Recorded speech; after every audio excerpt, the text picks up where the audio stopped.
We're 2 days away from the debate. We'll be chatting with him about that, too. Right, Brian? Yep. Let's bring in now the President of the United States, President Donald Trump. Mr. President, thanks for joining us today. Well, thank you. Mr. President, they said on a conference call yesterday, you said over the last 3 weeks you have a different feel for the campaign. You really feel like you're going to win now. What changed? Well, a lot of things. It's just going very well. I think he's imploding. You look at all the corruption in his family. It's tremendous corruption. Nobody's ever seen. I mean, that laptop, nobody has ever seen anything like that. He's gone into hiding. He's done the lid again. He's been there for a long time, and things are changing fast. And the numbers at the polls are looking really good, really, really good. Mr. President, you bring up Hunter Biden's laptop. Many on the left and many in the mainstream media are suggesting this is nothing but a Russian disinformation campaign. What do you say to that? It's just crazy. I saw Shifty Schiff yesterday get up, say this is Russia. Yeah, I mean, he's a sick man. He is so sick. It is. We went through 2.5 years of that plus. And this guy, he ought to be put away, or he ought to be, something should happen with him. I watched him look straight at the camera and say it, and he laughs at it. They laugh in the back rooms at it. And thank goodness we have John Ratcliffe that came out, the head of DNI. He said it's absolutely false. It's nothing to do with Russia, and it never did have to do. This was like with Tulsi Gabbard and Jill Stein when Hillary Clinton said about them. This is after the Russian hoax on me, that they were agents of Russia. And you know what? I don't know either of them. They were not agents of Russia. They never spoke to anybody from Russia. It was the same thing. Adam Schiff ought to be investigated for what he does. He stood up, he looked at the camera, and he said the laptop conceived and dedicated by Russia. This is crazy. Well, this is a part of the interview that probably will not be played on other networks because they're not really covering this. But what if the names were changed? What if it were your name instead of Joe Biden's involved in this, or one of your son's names instead of Hunter Biden? Would this be the top story on every single network? Well, it would be. And they went through and put my son in particular over a 15-minute meeting with somebody from Russia who met with everybody in Congress over the years. Everybody knew that it was a meeting about something totally different, and Don Jr. went, and it's so unfair. What they have done is what they've done to this country, and we're really hitting them back. I mean, we're hitting them back so hard. And I'll tell you, I watched your interview with Dave Rubin. That's true. That's happening all over. It's so nice. That's happening all over the country. I mean, people are in love. And what you said about Texas, don't worry about Texas. Texas is with us. They want to take away your guns, your oil, and your God. Okay, that's what they want. They want to take away your Second Amendment.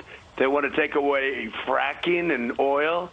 They don't care. They want to take it away. They want to go to the Green New Deal. That's not for Texas. Texas is not going to be losing their guns, and they're not going to be losing their oil, and they're not going to be losing their religion or their God. Mr. President, so your next chance to bring this up directly with Joe Biden will be at the debate on Thursday night. And among the categories is national security. That would be your option to bring this up. Now, people in the past, presidents in the past have had siblings or relatives that are problematic. Roger Clinton had his issues. I remember Billy Carter with Jimmy Carter's his issues. But I think this issue, what makes it relevant, is what Joe Biden had to do with this. What question do you have for Joe Biden in the debate? So people don't think it's a family issue.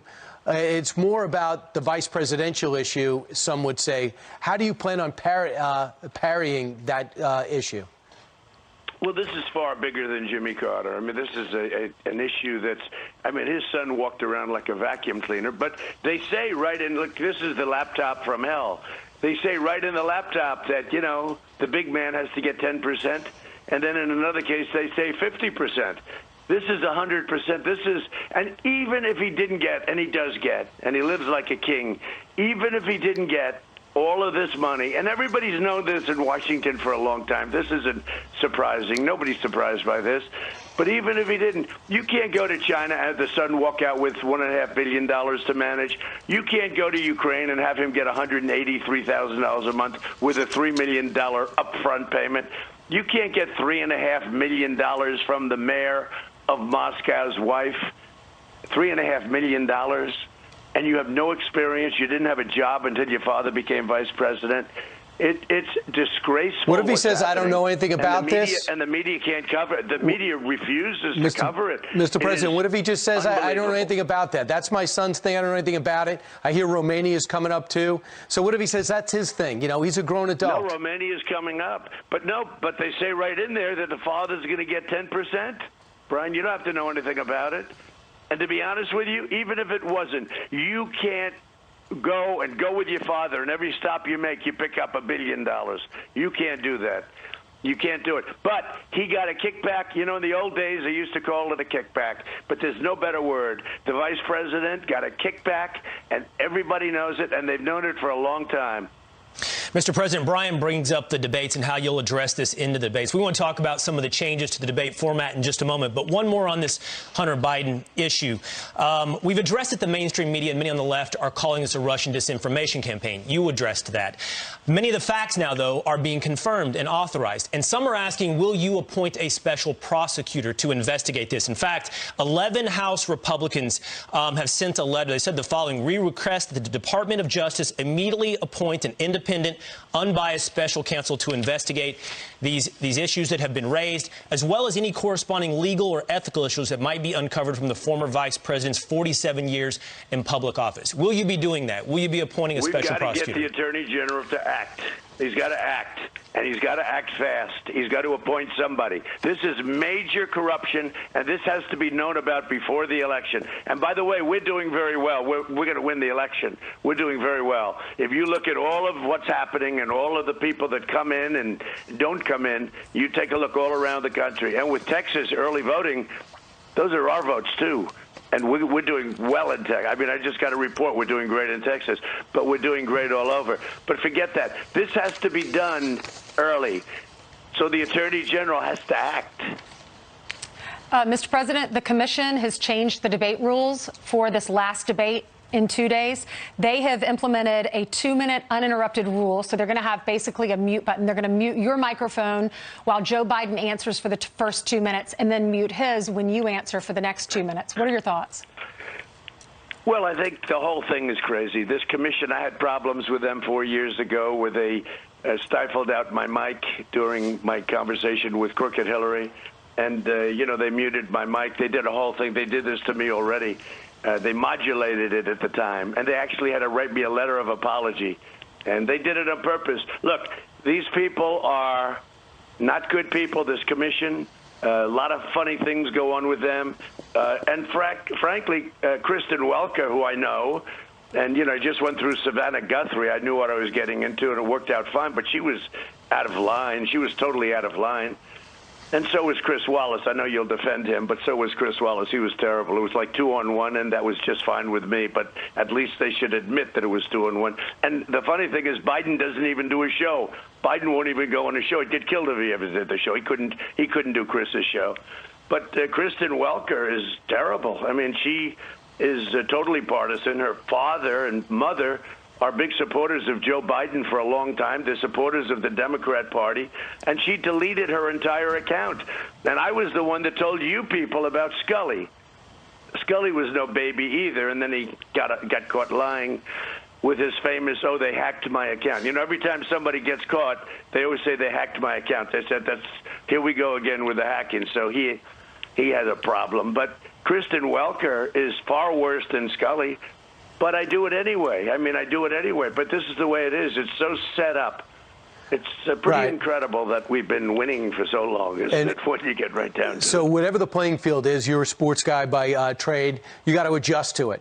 Having said that, and looking back at the... That's not fair. It would be nice to have a host that can be, not necessarily a contributor to the campaigns and to Democrats. It would be really nice. There are people out there that could be neutral. Kristen Welker cannot be neutral at all. Well, having said that, and Chris said he was neutral. But just moving on to this debate, he was neutral for who? For himself. What's going to change for your strategy, regardless of moderator, format, mic?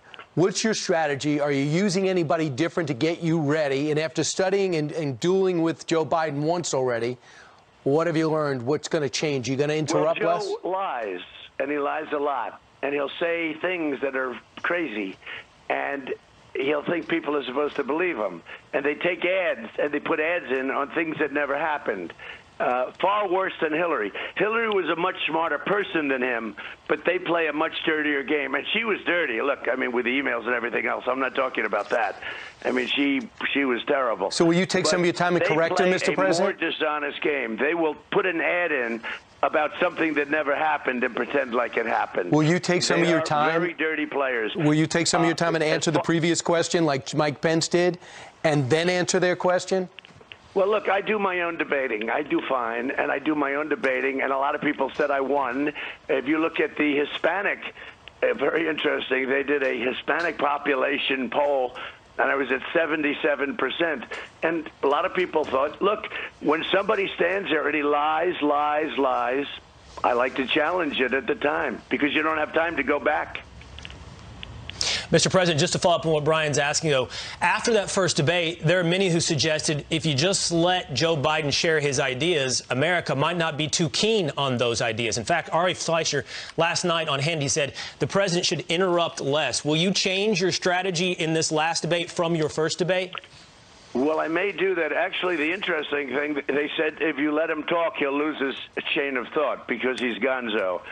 And I understand that. But I also understand that as he's going down the line and issuing lies, generally it's okay to, really attack that. But there is a chain of thought that, there are a lot of people that say let him talk because he loses his train. He loses his train. He loses his mind, frankly. But look at yesterday. He walks out of a store, and the media's standing there, and they asked him, what flavor ice cream did you get? I mean, think of this. I know. They never asked me a question like that. I want them to someday, but they never asked me a question like that. What flavor ice cream did you get? So just real quick, the other area in which there's foreign policy is not coming up in this unless you go there, unless you bring him there. And if you look at Joe Biden's foreign policy, he's the one whose former Secretary of Defense said Joe Biden's been wrong about every foreign policy and national security decision for the last 40 years. He's never been asked about Libya. They killed Gaddafi and they made it a terror university. He's never been asked about ISIS pulling out of Iraq and calling ISIS the JV team, at least the president did. He never answered about how China was able to build islands and militarize them, and they did nothing. When is he going to be held in account for that? Are you going to go out of your way to do that?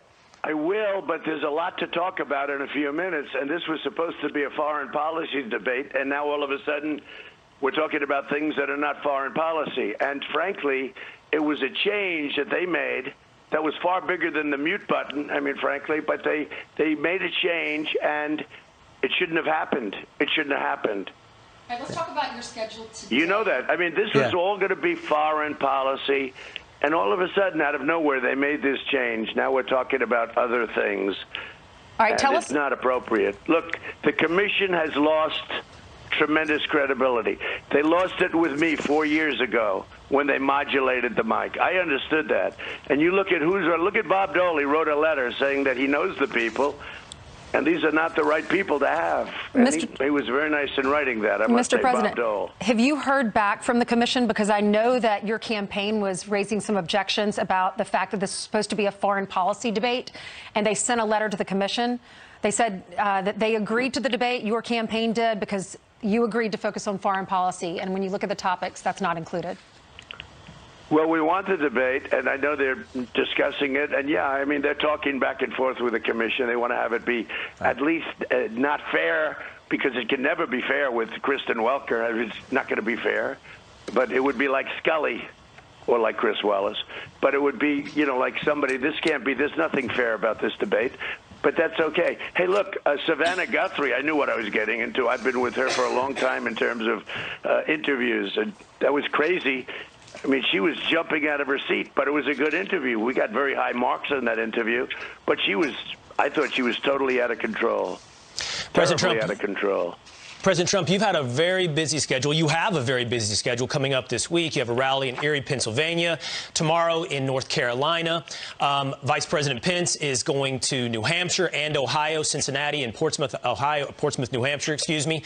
Let me tie this into the debates, actually. Last night or yesterday, we heard you in Arizona talking about the very stark choice Americans have between a potentially socialist future and economic recovery. But I want to bring this back to debate because you told Brian there's a lot to talk about, not just foreign policy. So in this debate this week, what do you think is the starkest contrast, the number one issue voters need to consider that's different between you and Joe Biden? We've had a lot of different issues come up, law and order, the economy, COVID, shutdowns. But what's the number one stark contrast in your mind between you and Joe Biden? Okay, so many individual things, whether it's Second Amendment or energy or all of these things. They want to raise your taxes. I want to lower your taxes, regulations, all of that. But the bottom line, the American dream, the great American dream versus being a socialist hellhole. Because they're going to turn us into a socialist nation. We're going to be no different than Venezuela. And I'll tell you what, it can happen. It can happen. Venezuela 20 years ago was unbelievable. And now they don't have water, they don't have food, they don't have medicine. The only difference is we'd be much bigger. But that's what it is. It's the American dream versus a socialist hellhole. And I'm sorry, Ainsley, and what specifically would you point to with Joe Biden and Kamala Harris that would take us to that socialist hellhole? Well, everything, socialized medicine. They want you to go to a hospital if you have a cold, take away your health care. They want to take away 180 million incredible health care plans that people love, I mean, you can go down a list forever. They want to take away your guns. They want to defund your police or at least radically change your police. Look what they're doing in Minneapolis. Look what they're doing in Seattle. They want to destroy your police forces and at the same time take away your guns. So you can't protect yourself. So I understand Melania is going to join you today on the campaign trail. This is the first time we've seen her since her diagnosis with COVID. Yeah, she's how's she doing doing, and how's your son? Really good. She's going to be. I'm going to Erie, Pennsylvania today, which I love. That was always a Dem stronghold, and then I came along, and we shook it up. Yeah, Erie is great. You got almost 49% in Erie County in 2016. Yeah. Hillary got 47%. What's your message to those folks and all the folks living in the battleground states? Well, just that, the economy is coming back so strong. Nobody ever thought. We built the strongest economy in the history of the world, and then the plague came in, the China plague. And and we are not forgetting it. And China knows that. We're not forgetting it. But the plague came in. We closed it down, saved millions of lives, and now we've opened it up. And we don't only have a V, we have a super V. We are recovering at a level that nobody else in the world has recovered. And we went down less, and we've recovered faster. And, 7.8 doesn't sound unemployment. 7.8 doesn't sound good, but I remember your show 4 months ago, they were talking about possibly having unemployment of 42%. Right. And we're at 7.8 and heading down rapidly. So, Mr. President, right now with cases, you have 36 states with increase in cases. You have Europe all going up. Wales is basically shutting down. 9 cities in Paris are under restrictions, and the UK is on a virtual restriction depending on the city, depending on the time. If the numbers keep going up and we don't want to shut down again, what is the plan to live with it while staying safe from it? Well, we are living with it, and we're having the vaccines coming out very soon. With or without the vaccines, we're rounding the turn, but we have the vaccines coming out very soon.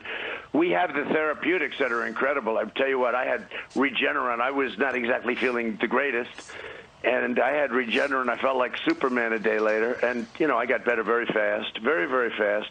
What they've done under this administration in terms of the FDA and getting things approved, things that would have taken Brian 2 or 3 years, I got done in 2 weeks. And the FDA has been great. They've all been great. And now the vaccines are coming out. That's going to help it. But we're doing much better than Europe. And, Europe is getting hit pretty hard.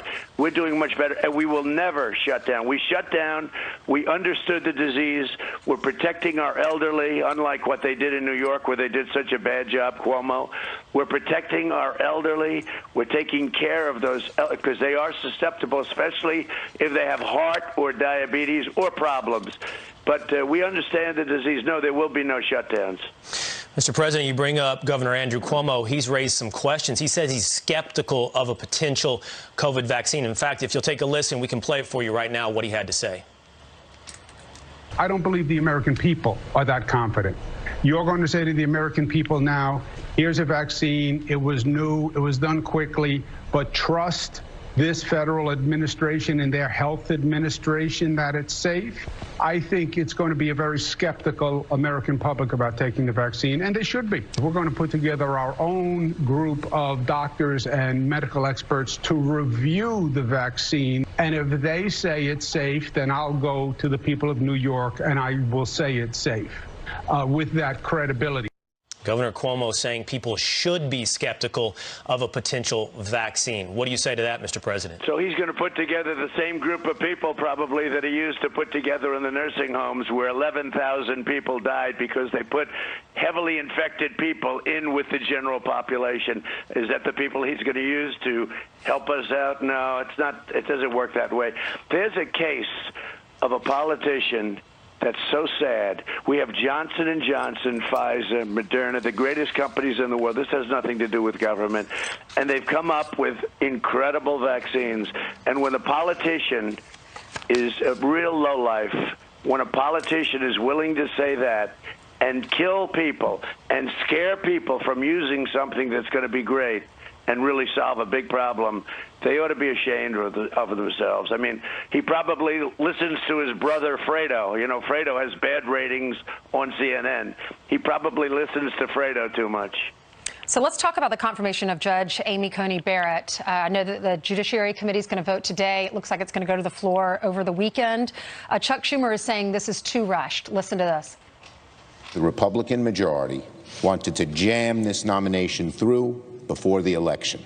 The Republican majority is running the most hypocritical, most partisan, and least legitimate process in the history of Supreme Court confirmations.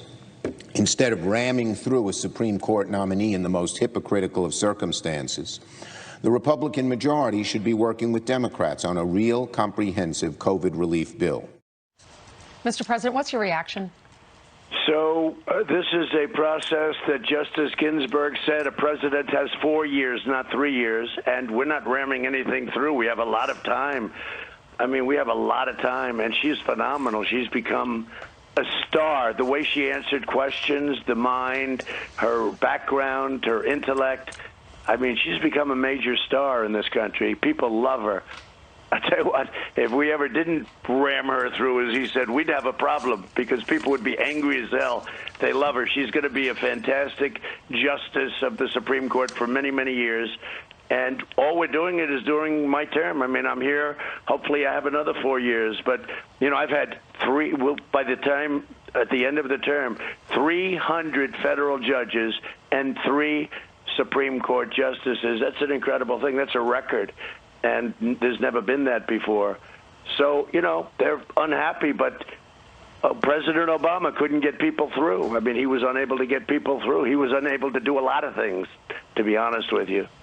And we'll see how that goes because it's supposed to be a vote in committee this week and then a floor vote the next week, and she could be through right away it's gonna go well. In November. It's going to go well, really well. Mr. President, could you bring us into the play-by-play of the rescue package? It's been 91 days since any type of rescue package came from Congress that you have signed. And we know the American people are hurting. It's been so long. If you're in the hospitality industry, which you're very familiar with, they've been devastated. If you're a waiter or an actor, you've been destroyed. So now we understand that Steve Mnuchin, your Secretary of Treasury, and the Speaker have been speaking for a long time, and something could be offered as early as today. What could you tell us? Because Mitch McConnell isn't exactly on board with those negotiations. Well, he'll be on board if something comes. But let me just explain that it's very simple. I want to do it even bigger than the Democrats. Now, not every Republican agrees with me, but they will. But I want to do it even bigger than the Democrats because this is money going to people that did not deserve what happened to them coming out of China. Now, to just put it very simply, we want to do it, but Nancy Pelosi doesn't want to do it. We'll see whether or not she changes her mind. But we want to do it. because people need help and they should get help. Well, she's Even at though the economy is 2.4. very strongly coming back. Mr. President, she's at 2.4 trillion, and you want to go bigger than that? John Thune says she's at 2.2. Okay. And I would like to go. I would be willing to go more because I think that. Number one, I view it differently. We get the money back. The government, it gets the money back ultimately anyway.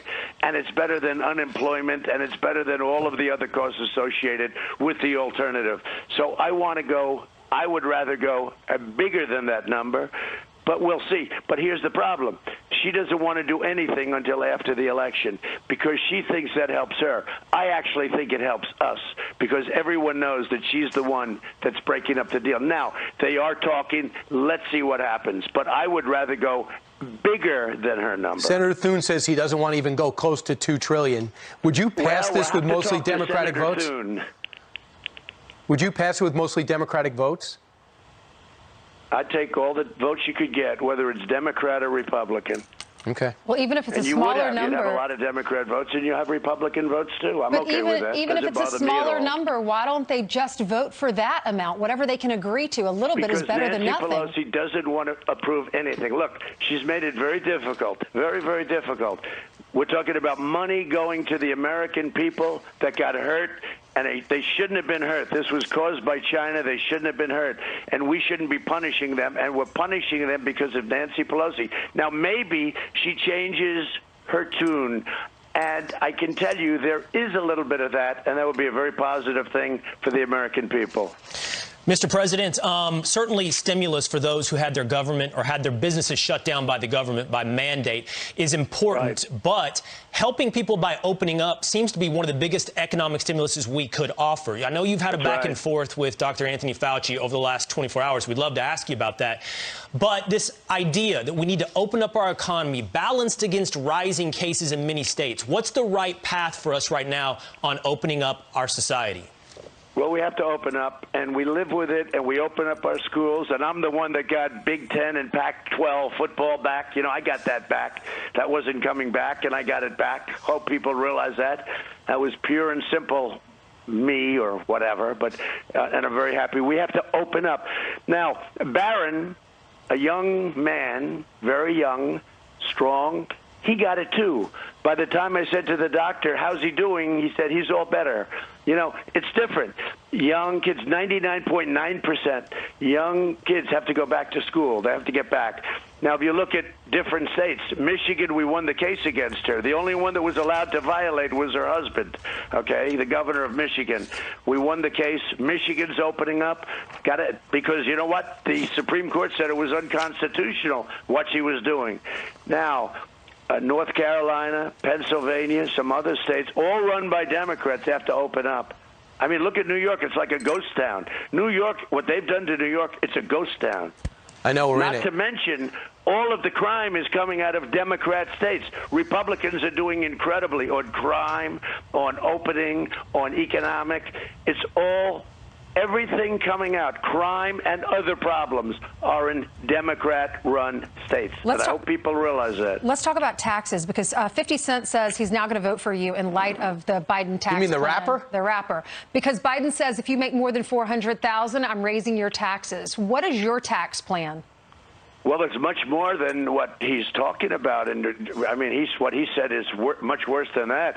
He's going to look at the Wall Street Journal. They just came out today, just in terms of life, $6,500 over a short period of time. More they're going to have to pay. My tax plan was the biggest tax cut in the history of our country. And regulation cut, but the biggest tax cut in the history of our country. He wants to violate that. That would take away child tax credit, $1,000 a child. It would take away $2,500. It would take away, you know, something that will happen if they ever did it? Energy. Energy. Look at you. You're buying $2 a gallon gasoline now. Nobody thought that was possible. That will go to $5, $10. You won't even be able to buy a car. You'll go into a depression, the likes of which this country has never seen, at least since 1929. Who knows? That was a pretty bad one, in all fairness. But if he gets in, what they will do is everything, it'll be a disaster. They're going to double, triple, quadruple your taxes. They actually say we're going to quadruple. To spend it on the Green New Deal, this ridiculous Green New Deal, which makes no sense, designed by AOC plus 3, that had nothing to do, didn't even study the environment. Now they're telling us, about the Green New Deal. No. What they're doing is crazy. And their taxes will quadruple.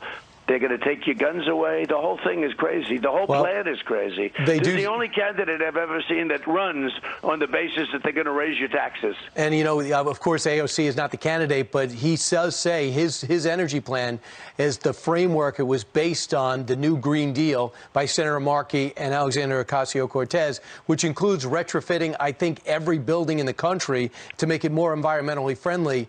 And I imagine that they're going to go to the Pentagon to take some of that money because it's just not going to be anywhere else. So they want to take a building and they want to make the windows from nice windows to little windows. Oh, that's just fine. That was my business. I know all about construction. That's wonderful. Let's take your windows out and make them tiny little windows because you're going to save 2 cents on energy.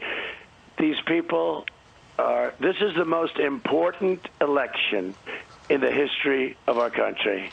And people have to get out and vote because what they want to do is crazy. We will never allow this country to become a socialist nation, and that's what they're trying to do. Mr. President, if I may, I'd love to return to the coronavirus pandemic for one more moment. I want to ask you about this back and forth you had yesterday with Dr. Anthony Fauci. It's certainly a doctor, a scientist's job to give you their impression, their opinion on what should be done. It's a president's job to balance all the competing interests. But the American people seem to trust Dr. Fauci and many of the things he said, and yet you guys have had a rough back and forth. At least over the last 24 hours, you suggesting if you'd listened to Dr. Fauci, 500,000 people would have died. Why the back and forth with Dr. Fauci? No, I get along with him very well. He's a Democrat. He's actually a very good friend of the Cuomo family. But he's been there for a long time. I leave him there. And he's a nice guy, but he's been wrong. First of all, he said, don't wear masks, very strong. I'm sure you have that clip. He said, don't wear masks. He said many things. He said, let the people from China that are heavily infected, let them come in. He admits that he was wrong on that, and he admits that I saved thousands of lives. And it's good if people trust him, but it's not that the people... reporters like him because they think he's against me. He's not really against me. But he did say something that we kept him off television, and yet we allowed him to do 60 Minutes the other night. He couldn't do it without our approval. So how do we keep him off television? But by the way, do 60 Minutes. Look, he's a nice guy. He's got a really bad arm, not a good baseball thrower. But he's a nice guy. The only thing I say is he's a little bit sometimes not a team player.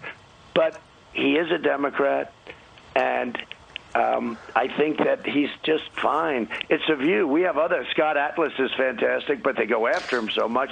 He has a different view. By the way, everybody has a different view. Different views on everything. Doesn't mean they're wrong or they're bad people, but people have different views. But to be clear, Mr. President, ultimately, I make the decisions. Of course. And we've saved millions of lives by the decisions I've made. We closed up our country in the midst of the greatest economic boom in history and saved millions of lives. Now it's opening. So we did the right thing. And we're doing much better than Europe, and we're doing much better than everyone else. And our recovery is the strongest in the world. But to be clear, Mr. President, are you and Dr. Fauci at odds? You said you were not, no, but you I'm also... not at odds. I like him. I think he's a terrific guy. All right, Mr. President, let's talk about law and order, because that is something that we're all thinking about this day and age. In these Democratic cities, you have like Portland and you have Seattle, New York City. We've seen riots take place, protests take place. If you win and the people who did not vote for you go out in the streets and we see a lot of what we saw a few months ago, how do you plan on handling that? Because it worries people and businesses are at stake. They shouldn't be worried. They shouldn't be worried. We're for law and order, and if we win, they'll be exhausted. They've had it. They'll be exhausted.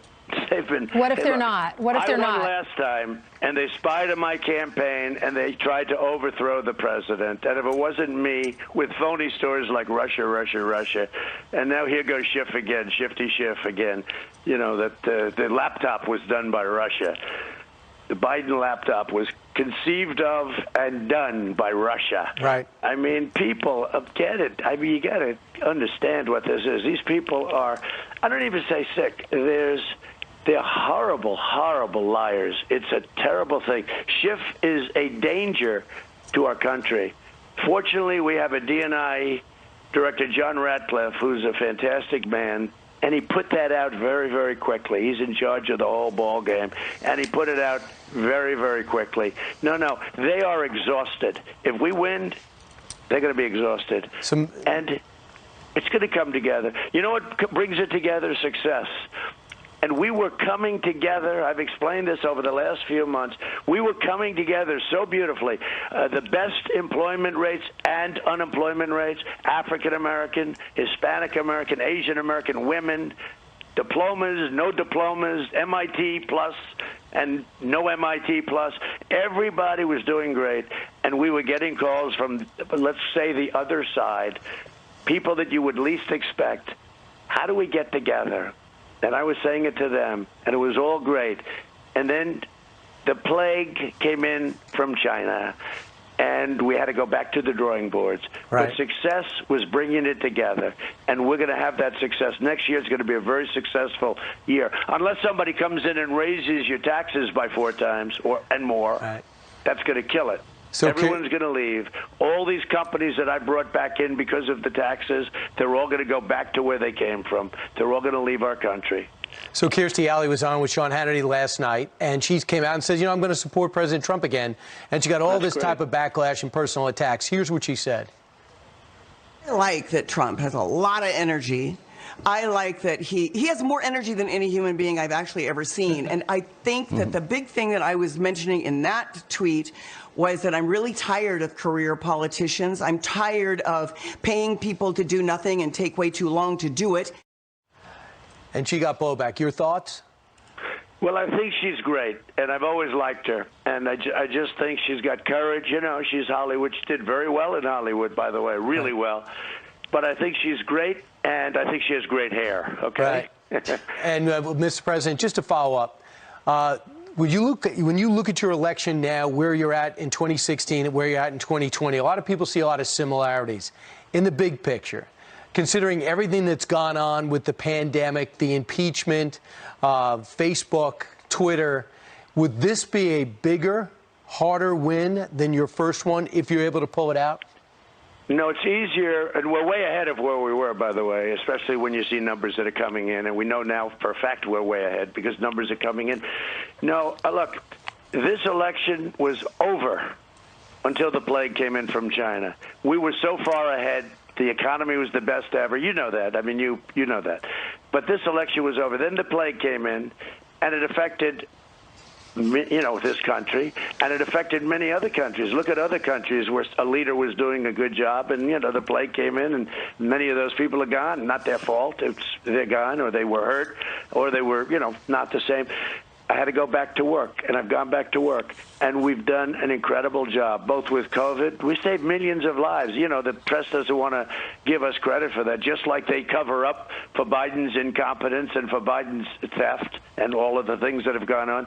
They don't want to give us any kind of credit, but that's okay. We are doing great. The reason this is easier because we have a great track record. If we didn't have a great track record, I wouldn't even be talking to you right now. Mr. President, I know you probably already heard Rush Limbaugh talking about his cancer progressing yesterday. I listened to it last night. Just in case the audience hasn't heard it, let's play a little bit of it. It's tough to realize that the days where I do not think I'm under a death sentence are over. It's a blessing when you wake up. It's a stop everything and thank God moment. So, Mr. President, who's the next voice for conservatives when it comes to radio? Well, before we even talk about the next voice, there's never going to be a voice like Rush. I know. Rush was with me. I didn't know Rush at all. I wasn't really into this world. I was doing other things, and I didn't know Rush. But I heard about his 39 million people, the biggest anywhere and the most powerful and all that. But I didn't know him. And all of a sudden, I started getting word that there's this man, Rush Limbaugh, who's so supportive of you. From the day I came down the escalator, he was supportive of me. I didn't have to talk to him. I didn't have to meet with him and wine him and dine him. He was just with us because he liked what I was saying.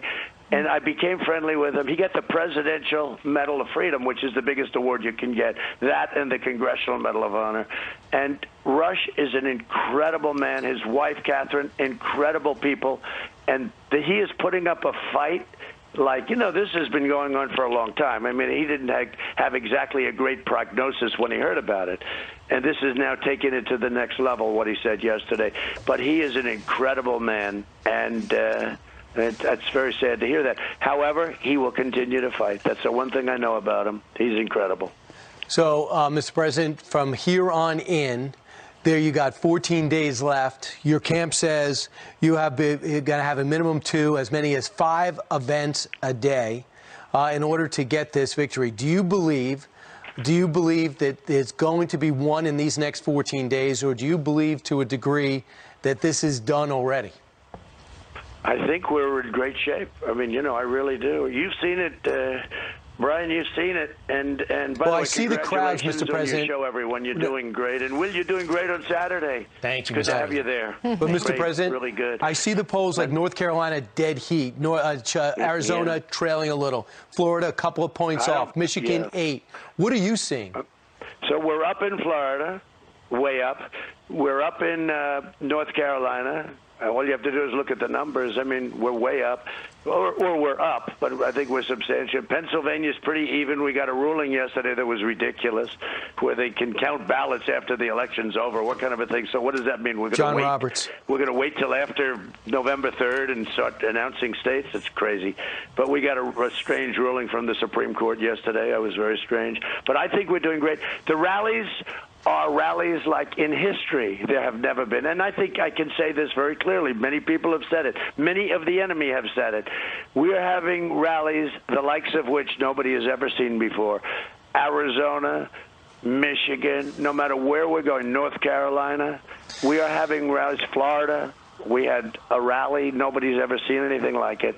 There's never been rallies with this kind of love and this kind of numbers. I mean, we're 40,000, 30,000. And sometimes we give them a one-day notice, and we end up. And you look at Biden. The other day at a rally, had 4 people show up. 4 people. They go into circles. They stand in the middle of that very nicely done circle. I have to say, the person that puts it up is very good. But no, we're having rallies the likes of which nobody's ever seen before. Mr. President, you're in a unique position. You're in many unique positions. On Thursday night at the debate, you're going to get a chance to ask Joe Biden about core packing and Antifa questions nobody at least has the opportunity to ask him. I hope to hear the answers. But you seemed a little disappointed earlier in the show when you said all they ever ask him about is his favorite milkshake. So after a 40-minute interview and, 24 questions, do you want to tell us what your favorite milkshake flavor is? Yeah, I would. And in about a year or two, when everything is so perfect, I'm going to let you answer that or ask me that question. Okay. I'm going to give you the nicest answer. You know why? Because I'd love to have a question like that. But in the meantime, we're in the middle of a battle that we have to win. But it is very unfair when here's a guy who's involved in the second biggest scandal, because I consider spying on my campaign to be the biggest. This could supersede it, maybe.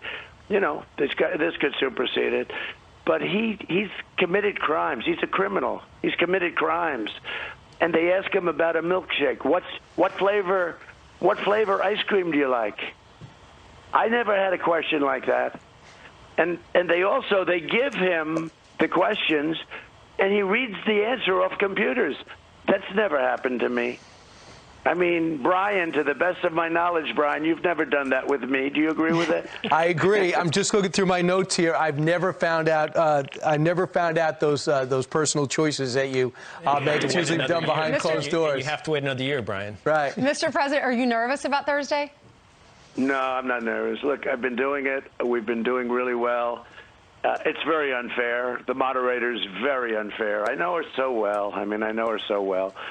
And it's a stacked deck.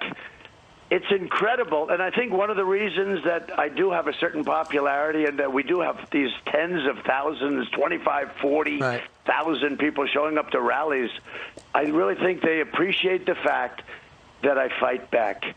Because I'm fighting against I'm fighting the Democrat Party, the fake news media, the lamestream media, which mostly, and I congratulate you people, but mostly is on that side. Right. And nobody even knows why. And it's been like that for decades. It's not, me. I may have exacerbated it because we've had victory. But, you know, and now on top of it, big tech. I mean, you have to see big tech. You put something out, they cancel it. They cancel. Look what they did to Charlie Kirk. How good is Charlie Kirk? They froze him. I mean, he's sort of mainstream, but he's conservative, but he's mainstream. And they want to ruin him. These people are bad people. And Mr. President, I have one last question for you. Section 230. Section 230. Yeah, I've one last question for you. I have watched 3 huge parades through Long Island, one through Fifth Avenue, and no one's organizing it. They're just organizing it through social media. Right. And they want you to push to win New York. I asked for the poll numbers. It says you're trailing by 20. With everyone out of the city because of what a hellhole it's become, and with this passion on Long Island and upstate New York, do you want to give a chance at do you want to give a shot at New York? I do. I really do. And even, I don't know if you saw the other day, I was in California. Did you see the crowd in California? It was 100%, and it was massive. The police said they've never seen anything like it. Because, look, California's run badly. New York is run horribly with Cuomo and what they do and what's happened. And a lot of people have left for Florida. They've left for other places. I think, you know, traditionally you can't win. That's why it's very tough for a Republican to win. You can't win New York, California, Illinois. So 3 big states. All of them are run badly. And New York is run so badly. And I say, why would I lose New York? You know, and now upstate New York, Long Island, all those areas I win by a landslide. It's only that core. And that core is rotting because of bad management, bad politics. The core of New York is rotting, and people have left.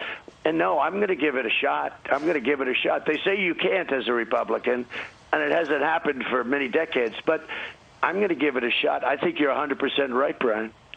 All right, Mr. President, thank you so much. Appreciate it. Thank you all. Thank you very much. All right.